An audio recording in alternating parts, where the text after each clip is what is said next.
Okay, it's pick and roll, coach's corner time.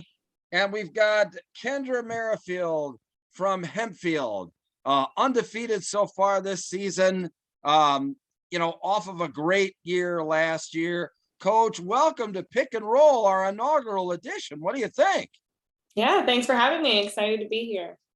Yeah, we're excited to have, highlight both girls and boys basketball on Pick and Roll because, it's very entertaining to me. I've done the LL finals for girls basketball the last 3 years, and I'll do it again this year. And ultimately, I've done the state championships the last few years with NFHS Network. So I've really gotten to know the girls' game and really enjoy the girls' game. But you're undefeated so far on the season. Really have, a good group of players there. Looks like you rotate in regularly, 7 players. Talk a little bit about this year's team. And, obviously they perform pretty well being undefeated so far, right? Yeah. Fortunately, we returned quite a few from last season, so we had some of that experience coming out of last year's group and into this year. But it's a great group of girls. I mean, from top to bottom, they have bought into the whole idea of working hard and earning your way through. So I think that's a big part as to where we're sitting, where we're at, is just because they understand that we can't just walk in on any given night and have it handed to us. But it's just a great group of girls who all have a common understanding, who are just working for something bigger than their individual goals. Yeah, and it's funny, every time, and I've done a few of your games now, every time I talk to the opposing coach, it's like, well, it's that Hempfield style of basketball. You have to tell us, what that Hempfield style of basketball is.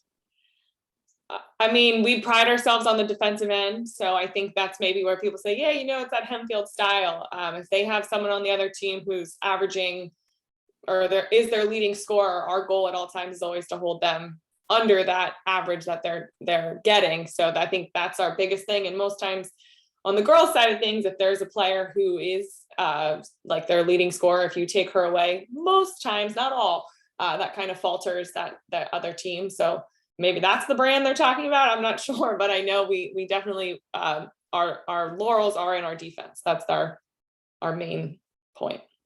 Well, and on the offensive end, and our buddy Dell Jackson, he made it. Hey, off of the support line and into our broadcast. So our buddy Dell Jackson. Yeah, we're not off support, Bruce. We're still on support, but I wanted to say hi to Coach and congratulate her for a good season and kind of a follow up on what we saw last year at the LL finals. I'm very pleased that to see that continued step and what the Knights are doing this year.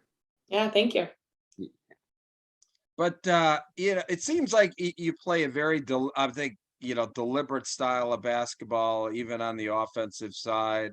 Correct? I mean, I think that's somewhat of when they talk about the Hempfield style of basketball. You play a very deliberate, very meticulous type of offense, don't you?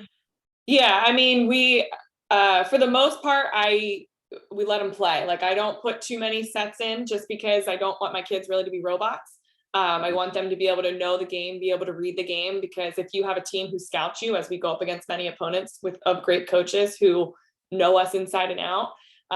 So if I just ran sets all day, we wouldn't be able to get anything off. So I try to get my kids to understand the game. But the big part of that offensive end is we really work in practice on getting a great shot versus just like an okay.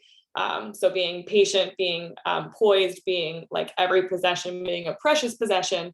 I think that too plays into our offensive set as well. Yeah, you have a question there for Coach Dell?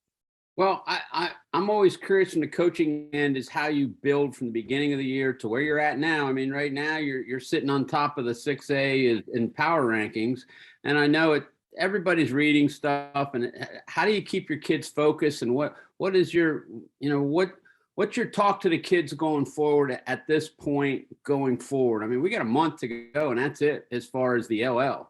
Yeah, it is pretty crazy because we still have a good chunk of our season left. I mean, we've achieved a lot. we actually just talked when we came back, because when in the new year, we said we had a great 2021.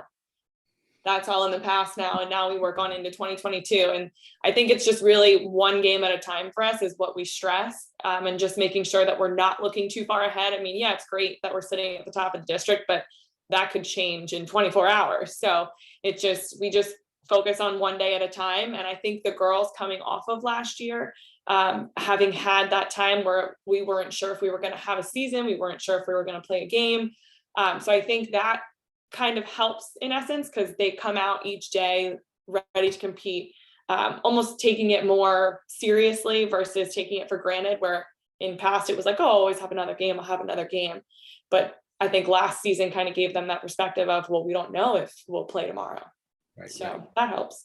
Yeah, and for you as a coach, I mean, that had to be really difficult last year, because at least this year, you know how the season is going to progress.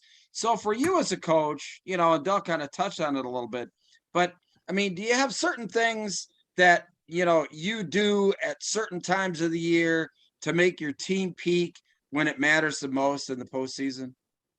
A little bit. I don't know if it's so much certain time of the year, or we try to like at least touch on things in bits through the year. Like a big thing for us is making sure we work on situational play every day at practice, even if it's just for like 5 minutes, just because that's something that's so important. And it's actually been very beneficial to us, where we've been able to close out some of those games. And I think it's because we've done that in practice, and we've kind of put them in those pressure situations in practice. So then come game time, it's like, oh, we've been here. So I think just working on it bit by bit each day. Yeah. And talk a little bit about, the culture surrounding, Hempfield girls basketball. I mean, obviously I've been around the team or whatever like that a few times, and it's pretty easy to see that, there's this, I don't want to say aura, but, there's this just sense of camaraderie, community, with this one common goal, to win. And so, what do you do as a coach to really create that atmosphere? When I came into the program, my goal was to get there. Do I think we're where we can be there? No, but to hear you say that, that's kind of like what people see when they see us play. I take that to heart, because I really want the girls to play for something bigger than themselves. Obviously, all the media and everybody that watches basketball, people see points, people see stats, but at the end of the day, I mean, I know myself as a player, when I look back, I don't remember any of that. So I want the girls to focus on those more, I guess, little things of like, you're going to remember what your teammates said to you after a game. You're going to remember the team bonding experiences, all that. And I try to stress more of that, and that they can kind of all experience more working towards that greater goal together. So, I mean, like I said, I've had some of these girls for, well, yeah, the seniors 4 years now. So because I think we've all been together that long, it's just kind of becoming the culture. And then fortunately, my like junior high staff also believes in that same philosophy. So it's just been kind of cultured up through. Coach, you got a final, Dell, you got a final question for Coach there? No, well, the only thing I'm thinking is, like, how are you dealing with mom and coaching? How does that work? Yeah, so far so good. My husband's great. He brings it to games. My parents have been great. We have a really good support system, and she's loving it. Her first game, she wasn't so sure about the buzzers, but now she sleeps through them, so it's great. Good. That's all I had, Bruce. I thought I saw Kendra. Were you at the boys' game Saturday? Yes. Yeah. I think I saw you down in the corner bouncing the baby. So yeah, I was trying to get her to go down for a nap. I'm gonna talk to her about that. Very cool. Yeah. Very cool. I did that as a coach. I mean, my wife did a lot of the work, but it's different as soon as that baby's there with the coaching thing. It's a lot different, as you know. Yep, it is, but it's neat. I mean, and I grew up obviously playing sports, and I knew my coaches' families and their kids, and so it's just like it's a neat thing for me to have the girls involved, and yeah, it's fun. Very good. Very good. That's all I had, Bruce. Okay. Well, I tell you what, Kendra, Merrifield, thank you very much for some time here. We recorded this on Sunday night, so you've got a busy week ahead. You'll have 2 games in your pocket before we actually broadcast, on Wednesday and a big 4-game week. So Yeah. listen, thank you very much for your time. It's tough in season, but we appreciate everything you do, and wish you all the best of luck. And, hopefully we'll see you down the road at the LL finals. Okay. Yep. Yeah. Thank you very much. All right. Bye. Thanks very much. All right, take care, gang. Talk to you Thanks. later now. All right. See ya. Bye-bye.